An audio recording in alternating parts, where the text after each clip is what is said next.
Hi, everybody. This is your Kid Stuff See and Read video book. Before we begin your first G.I. Joe read-along story, Cobra Strikes, you are going to see and learn some words that will help you read and understand what is happening in the story. Here's your first word, chartered. Chartered means hired for use for a short time. Buses, airplanes, or boats can be chartered for groups of people to take them places. Your next word is dignitaries. Dignitaries are people who are important or in high positions, usually in government. Presidents or kings or prime ministers of countries are considered dignitaries. Next is helm. A helm is a lever or wheel for steering a ship. Your last word is ransom. Ransom is money paid, usually to criminals, in order to free captured people. Now that you know all these words, you're ready to begin your first G.I. Joe story by reading along with the words at the bottom of the screen. Here we go with Cobra Strikes. As the sun rose over the Manhattan skyline, another lazy Sunday morning began. Out on the Hudson River, a specially chartered sightseeing ferry boat filled with UN dignitaries was on a breakfast cruise. All seemed peaceful and calm. But this was no ordinary Sunday morning in New York. The evil forces of the worldwide terrorist group Cobra were at work. The door to the ferry's wheelhouse crashed open, and a masked terrorist leveled an automatic weapon at the captain. Don't move, he ordered. Who are you? Stammered the frightened captain. I am called Firefly, answered the terrorist. Your ship and passengers are in the hands of Cobra. I've rigged explosives in a dozen places. One false move, and I'll send you all to the bottom. The captain nodded nervously. Well, I'll do whatever you say. Anchor the boat in the middle of the river, Firefly ordered. Once the captain had obeyed, the mysterious terrorist took out a radio and spoke into it. Cobra Commander, the boat is under my control. We have the hostages we need. Aboard the Cobra hovercraft Water Moccasin, Cobra Commander smiled as he listened to Firefly's report. Excellent! Excellent! He hissed, then turned to Copperhead, the pilot of the hovercraft. The siege of New York has begun. Take me to Liberty Island. Using the Statue of Liberty as my headquarters, I'll be able to direct the takeover of the city. Then I'll demand $100 million. The biggest ransom the world has ever paid. The Water Moccasin sped off, followed by Cobra hydrofoils. Minutes later, the invasion of New York City began, with Cobra Commander ordering, There is no time to waste! Kill anyone who resists! Hour after hour, cannon blasts and machine gun fire rocked the island of Manhattan. Everyone was caught off guard. The battle was a brief one, and a short time later, Cobra Commander had established his headquarters in the top of the Statue of Liberty. Cobra Commander immediately issued 2 orders. Fortify the island! Then contact Major Blood, Destro, and the Baroness. I want them here at once! Major Blood was ready when the call came from Cobra Commander, and he told his men, Get the tanks out of the warehouses and into position. Our job is to block all the tunnels leading into the city. That'll seal up Manhattan Island tighter than a bottle. At the same time, caravans of trucks came to screeching stops in the middle of the George Washington Bridge, connecting New York with New Jersey. The driver of the lead truck jumped out. It was Destro. He shouted to the Cobra troops who were pouring out of the other trucks. Block all lanes! Get the men into position! Don't let anyone in or out of New York! In a television studio in downtown Manhattan, a female guest on a morning talk show made a startling revelation. She pulled off her blonde wig to reveal her true identity to the TV audience. She was the Baroness, Cobra's top secret agent. As she drew a gun on the startled host of the show, she announced to the cameras, Cobra has taken over New York. We have UN dignitaries as hostages. Until our ransom demands are met, the city is in our power. Anyone found on the streets will be shot. Resistance is futile. New York's law enforcement agencies were helpless. The entire city was caught in the coils of Cobra. Only one team could break Cobra's stranglehold. That team was the elite counter-terrorist strike force, codenamed G.I. Joe. At the G.I. Joe underground headquarters, called the Pit, all units were on standby alert, as always. Hawk, the G.I. Joe commander, assembled his forces into strike teams, and within hours of Cobra's ransom demand, G.I. Joe was ready to launch a counterattack. Hawk reviewed his last-minute instructions to his men. You all know your assignments. Rescue the UN delegates first. Once they're safe, move lightning fast with our plan. Transports are now waiting to take you to jumping-off points along the coast. Good luck. Aboard the ferry, Firefly was scanning the harbor for approaching ships. It never occurred to him that an attack might come from beneath the waves, where at that very moment, the G.I. Joe underwater specialists, Torpedo and Deep Six, were making their way to the ferry. Undetected, they boarded the boat and removed their diving gear. Armed with automatic machine guns, they headed topside and burst into the wheelhouse. G.I. Joes! Screamed the terrorist. You'll never catch Firefly! And in a bold move, Firefly crashed through a glass window and rolled out onto the deck. He ran toward the back of the ferry. Go after Firefly. Deep Six told Torpedo. I'll radio Wild Bill and Flint to come in with the helicopters. Finding Firefly was like looking for a ghost. At last, Torpedo caught sight of him speeding to safety on a jet ski. So long, G.I. Joe! Mocked Firefly. I triggered explosives on the ferry before I abandoned ship. You've got 5 minutes to live.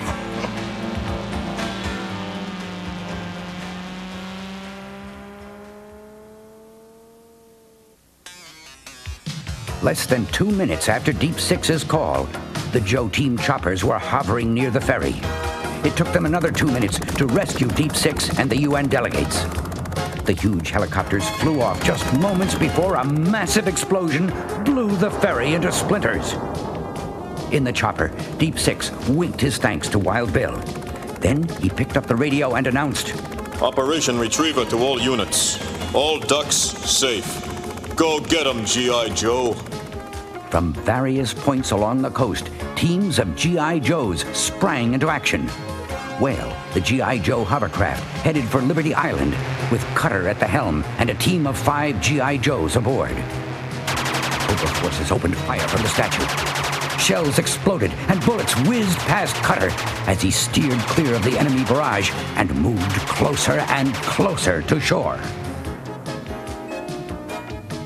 From a barge below the George Washington Bridge, Duke and his team prepared to launch a surprise attack. Rock and roll is in position up on the bridge. Duke told his men. Get your jetpacks on. Holding grenades and weapons, the 3 G.I. Joes jetted upward and above the bridge roadway. Let 'em have it! Duke yelled as he hurled down a grenade. Yo, Joe! The explosion sent a surprised Destro scrambling for cover, snarling, G.I. Joes! Then he ordered, Blast them out of the sky! The Cobra troops turned their fire on Duke and his team. Suddenly, from one end of the bridge came the roar of a motorcycle. It was rock and roll on his specially built bike. The cycle's machine gun turret spit fiery lead, and the Cobra troops began to fall back. Deep under the city's streets and rivers, teams of G.I. Joes prepared to clear the tunnels of Cobra defenses. One team managed to sneak up on the tank blocking one tunnel. A shot from a G.I. Joe self-propelled gun reduced the Cobra armor to smoking rubble. In the other tunnel, the Joe team in a tank approached a Cobra tank, cautiously. As their tank's turret came out of the shadows into the light, Major Blood spotted them and shouted, "A G.I. Joe tank! Open fire!" The Cobra tank fired quickly and missed. The G.I. Joes returned the fire. There was a blinding flash, followed by an explosion. Major Blood jumped away from his smoking tank and yelled orders to his support infantry. "Hold them off while I make good my escape!" And away he sped in a Cobra stun. Once the tunnels were cleared, G.I. Joe infantry teams blasted their way past Cobra troops into the city. Scarlet and Snake Eyes headed for downtown Manhattan. Their objective was the TV studio the Baroness had taken over. Inside the studio, the terrorists warned the Baroness of the Joe team's approach. What? G.I. Joe forces inside the city? She gasped. Well, you know the escape plan. Head for the roof! The Baroness and her agents raced into the hall just as the elevator doors opened. Too late, Baroness. Yelled Scarlet. This time we have you. The Baroness reached for her gun. Scarlet was faster, and she blasted the pistol from the Baroness' hand. The terrorist began backing away. Without a sound, Snake Eyes sprang into action. The martial arts expert quickly KO'd the other agents. When the Baroness had backed to the end of the hallway, it looked as if she was trapped. Suddenly, the sound of a helicopter overhead reached their ears. That's Blood with my aerial taxi! Laughed the Baroness as she raced to a window and climbed out. Before Scarlet could reach her, the Baroness had grabbed a rope ladder that was lowered from the helicopter, and away she flew in the Cobra chopper. Back at the Statue of Liberty, Cobra Commander received each new report with anger. His forces were on the run. The reports are bad! He hissed to his guards. Firefly, Blood, and the Baroness have been routed! Destro can't hold out much longer! We have to retreat! Cobra Commander quietly left the Statue of Liberty as the battle raged around him. He made his way to the water moccasin, which Copperhead had ready for him. We'll pick up Destro on our way out! Cobra Commander said as the hovercraft sped away. On the bridge, the Cobra forces were now surrounded. Duke and his team had dumped their jetpacks and joined Rock and Roll on one end of the bridge, while another G.I. Joe team joined the battle at the opposite end. The fighting was fierce. There's only one way out! Destro grunted as he pulled a hang glider from a Cobra truck. And attaching it to his body, he leaped off the bridge toward the water below. But even before he hit the water, Cobra Commander and Copperhead were already there, waiting to pick him up in the water moccasin. Without their leaders, the remaining Cobra resistance crumbled. U.S. military forces and New York City police took charge. Law and order was restored to the city.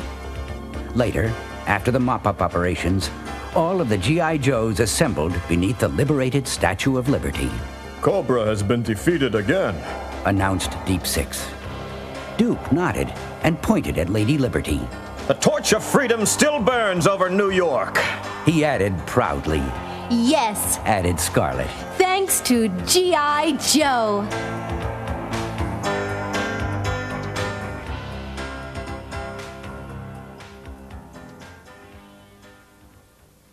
Did you enjoy that exciting G.I. Joe story? Good. Let's see how much you remember about Cobra Strikes with this remembering game. Here's a question. On what kind of boat were the UN dignitaries riding? Can you remember the answer?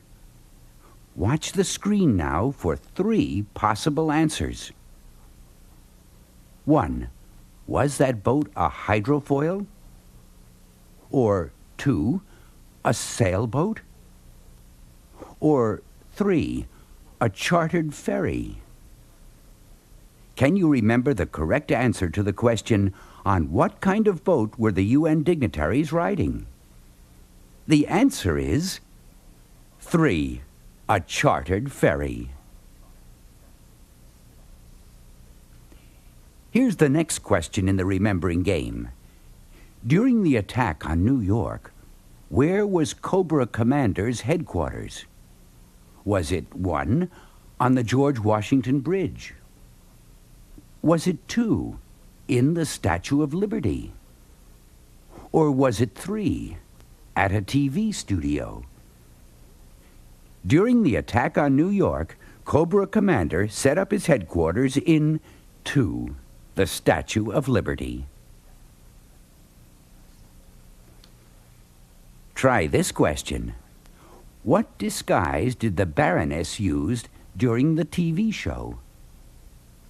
Here's the first answer. A blonde wig. Here's the second answer. A mask. And the third answer. A black uniform. The Baroness' disguise was 1, a blonde wig. Did you remember that? Here's the next question. How did the Baroness escape from Scarlet? Was it 1, she flew away in a hang glider? Was it 2, she jumped into a boat? Or was it 3, a helicopter lifted her to safety? The Baroness escaped from Scarlet when a helicopter lifted her to safety. The answer was 3. Did you remember that? Good. Here's your last question. Think hard about this one. Another good name for the story Cobra Strikes would be 1. G.I. Joe Saves New York. 2. A boat ride around Manhattan Island. 3. Building the Statue of Liberty. Since the story really isn't about a boat ride around Manhattan or building the Statue of Liberty, the answer is 1. Cobra did strike New York, and G.I. Joe did save New York. Now that you did so well on that story, we'll go on to your next exciting G.I. Joe adventure story, Destro's Doomsday Auction. But first, let's look at some new words that will help you read and understand the story. Here's the first word, auction. An auction is a sale where things are sold to whoever pays the highest price. Your next word is bid. A bid is an offer of money made by a person for something, usually at an auction. Try this word, scaling. Scaling is the act of climbing up, like scaling the side of a mountain, or a building, or even a ladder. Your next word is translator. A translator is a person who changes words from one language to another. Now that you know all these words, you're ready to begin the next G.I. Joe story by reading along with the words at the bottom of the screen. Here we go with Destro's Doomsday Auction. A top-secret military caravan moved down a deserted highway in a remote region of the American Northwest. Tanks were escorting a huge military transport carrying Doomsday missiles armed with warheads. The missiles were headed for a secret launch site, but the caravan did not pass through the wilderness unnoticed. Our spies did their jobs well. Destro told his #1 henchman, Scrap Iron. We'll be able to handle the guards with ease. Scrap Iron nodded. At Destro's signal, he prepared to fire a rocket-propelled anti-tank weapon. No! Destro yelled. Scrap Iron fired, and fired again. The tanks exploded as Destro's men swarmed over the convoy. The attack was over in a matter of minutes. Laughing triumphantly, Destro said, I have already arranged for the transporting of the Doomsday missiles to our secret munitions dump. When the time is right, certain people, including Cobra Commander, will pay, and pay well for these missiles.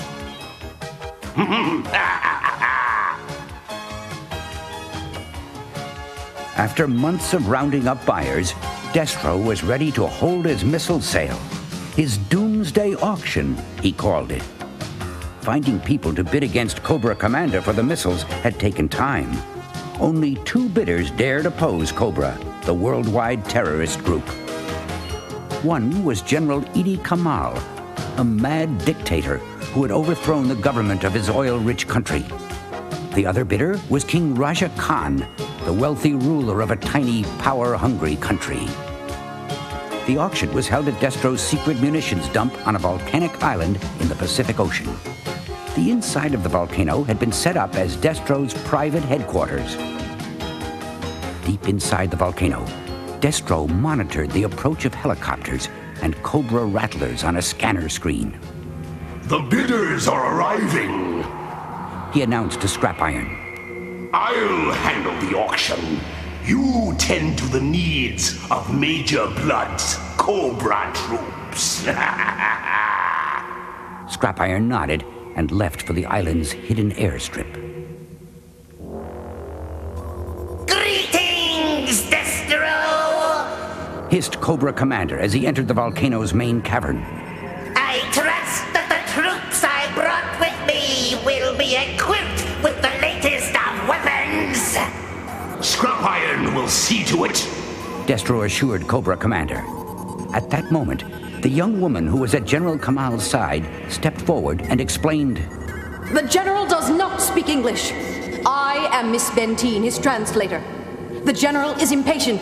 He wants the auction to begin. Destro snarled, The auction will begin when I am ready. I waited months. He can wait a few hours. With that, Destro stepped up to a wall and pressed a button. There was a grinding sound as the stone wall slid open and revealed the missiles. Destro led his bidders into the huge room and invited, Take your time and look over the merchandise. Since the theft of the warheads, the G.I. Joes had been on standby alert at their underground headquarters, waiting for a report on the stolen missiles' location. Now, a special alarm signal went off, breaking the silence. Hawk immediately shouted to Breaker, Destro has made his move at last.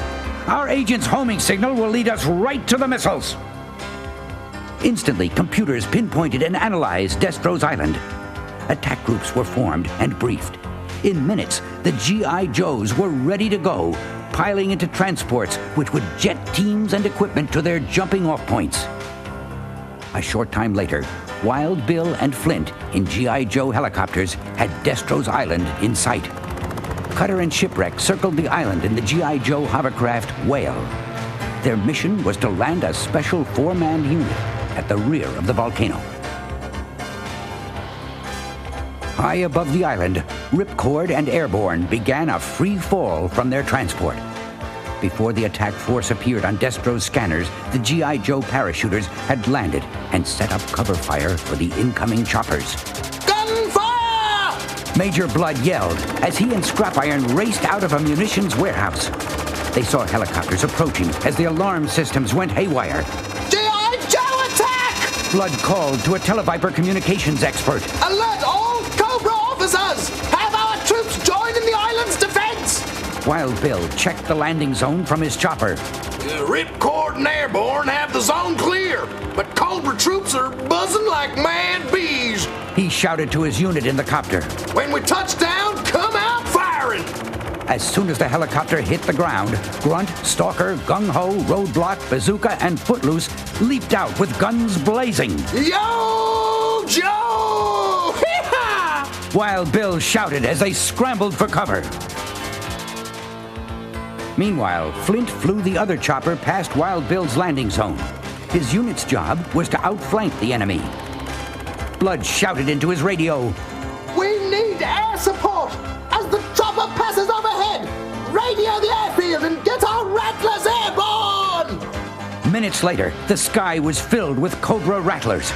But before they could get to Flint's chopper, Ace dove out of the clouds in Sky Striker with 2-Star close behind. I'll take the bandits on the left. Ace radioed to 2-Star. The ones on the right are all yours. Good hunting, buddy. Over. Ace opened fire, and a Cobra rattler went down in flames.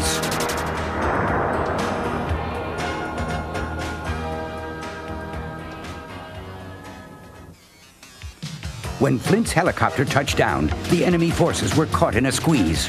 We'd better let Cobra Commander and Destro! Blood told Scrap Iron, and away they sped in a Cobra stun to the volcano headquarters. Meanwhile, at the rear of the volcano, Cutter had landed Duke and his special unit, Snake Eyes, Spirit, and Alpine. Alpine was already scaling the sheer slope with the others close behind. Stopping on a ledge, Duke checked a directional device attached to his wrist, then announced to the Joe team, According to the homing signal, the secret entrance shouldn't be much farther. Inside Destro's headquarters, the auction was continuing, with the bidding fast and furious in spite of the battle outside. Blood and Scrap Iron entered just as General Kamal whispered a new offer to his translator. Miss Bentine then announced, The General instructs me to bid $20 million. Blood whispered something to Cobra Commander, who nodded and returned his attention to the auction. G.I. Joe forces are everywhere! Hissed Cobra Commander. Time is short! I will make one last bid of $50 million! Destro frowned, then snapped. The auction will continue. My headquarters are so well hidden, the G.I. Joes could look for years and never find us in here. Duke halted his unit on the slope of the volcano and said, The entrance is here somewhere. The Joe team began to search along the ledge. Suddenly, Spirit stopped. The expert tracker detected something odd about a boulder just ahead of him. Spirit pointed at the rock. The others nodded in acknowledgement. All the G.I. Joes readied their weapons. Spirit used every ounce of his strength as he gripped the boulder and forced it to turn. A loud click was followed by the grinding sound of a motor. Suddenly, the huge slab of stone slid open, revealing a secret entrance into the mountain. Snake Eyes quickly sprang into the dark tunnel. The martial arts expert KO'd the guards before they could trigger the manual alarm system. Yo, Joe! Duke cried as the G.I. Joes dashed into the volcano. Even though the guards couldn't trigger the manual alarm, a hidden sensor triggered an automatic alarm, which rang loudly in Destro's auction room. The bidding stopped abruptly, and Destro ran to the scanner screen. He flipped a switch, and a picture appeared. G.I. Joes are in the tunnel! He snarled to the bidders. And there's only one way they could have found us. Someone here is a spy. Destro drew a pistol on the bidders as he shouted to Scrap Iron, Take Cobra Commander and Major Blood through the escape hatch to our submarine basin. Prepare a getaway craft. After the three had gone, Destro addressed his captives. Since I don't know who the G.I. Joe agent is, I'll dispose of all of you! With that, Destro fired a shot that echoed through the vast cavern. It was a knockout pellet which would paralyze its victim for several hours. Raja Khan grabbed his chest and slumped to the floor. Destro's shot caused Duke's unit to freeze for an instant in the dark tunnel. Then, breaking into a run, Duke commanded, Hurry! Our agent may be in trouble. Turning a corner, the G.I. Joes spied the main cavern just ahead, and Duke yelled, Let's go! Yo, Joe! Inside the cavern, Destro leveled his gun at General Kamal. With an evil laugh, Destro shouted, This is one time when it's ladies last. Kamal made a dash for the exit just as Destro fired. But the knockout pellet found its mark, and Kamal fell unconscious just as Duke and the other G.I. Joes entered. Look out, Joe Team! Yelled Miss Bentine as she dove for cover. The translator was really Lady J in disguise. Machine gun fire from Spirit and Alpine sent Destro scrambling into the secret escape hatch. The tunnel door slammed behind him and locked tight. Lady J, are you okay? Asked Duke as he helped her to her feet. I'm fine, She said, holding up her wrist. but the homing device isn't. It did its job. Duke replied with a smile. And speaking of jobs, I'd better check with the other units. Alpine handed Duke a radio. Seconds later, Wild Bill was in radio contact. We've joined forces with Flint's group. Wild Bill reported. The battle's over down here. All we have to do is mop up. Have you been in touch with Cutter? Duke asked. Wild Bill replied, Roger. Cutter picked up an enemy sub on the whale's radar, but he couldn't catch it. The sub got away. Duke frowned as he put down the radio. Destro, Cobra Commander, and their henchmen had slipped through the Joe team's fingers. Once again, the forces of evil had escaped justice. Then Duke turned to look at the missiles. His frown disappeared as he said, At least the missiles are in safe hands. We accomplished that by stopping Destro's Doomsday auction.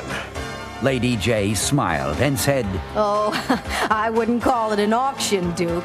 Thanks to G.I. Joe, it was more like a going out of business sale.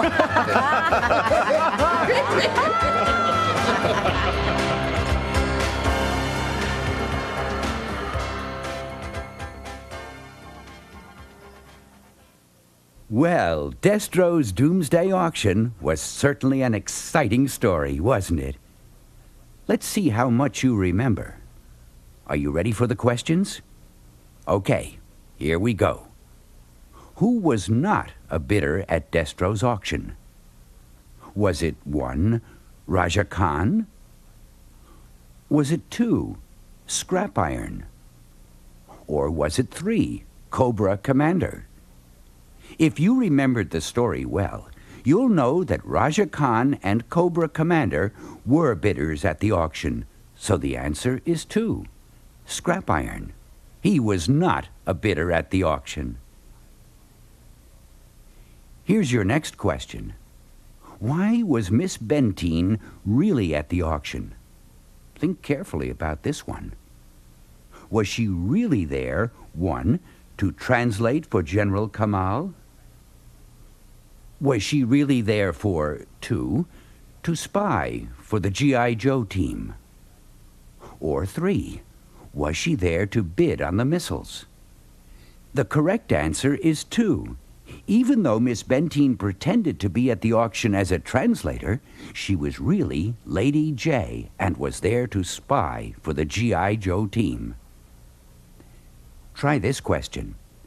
How did Lady J let the G.I. Joes know where the stolen missiles were?